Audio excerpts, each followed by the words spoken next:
Allotment letter दिया गया।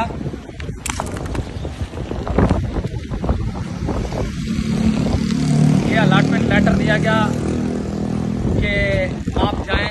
मैं 1 करोड़ रुपए दे चुका हूं। अलीम खान की ये सोसाइटी है पार्क व्यू, और मुझे यहाँ के ही बंदों ने अदनान और तौकीर राय और वकास, उन्होंने कहा कि जनाब ओवरसीज में आपका प्लाट है ही कोई नहीं, और उन्होंने मुझे ये भी कहा कि हम आपके मौक़िफ़ की तायीद करते हैं। इसके बाद मुझे ये देखें, इसके बाद ये देखें, एक मिनट प्लीज ये देखें चीफ जस्टिस साहब, ये देखें चीफ जस्टिस साहब, ये देखें चीफ जस्टिस साहब, ये देखें आर्मी चीफ साहब, खुदा का वास्ता हम लुट गए। आर्मी चीफ साहब, खुदा का वास्ता है। आर्मी चीफ साहब हम लुट गए। 1 करोड़ रुपए मैं दे चुका हूँ।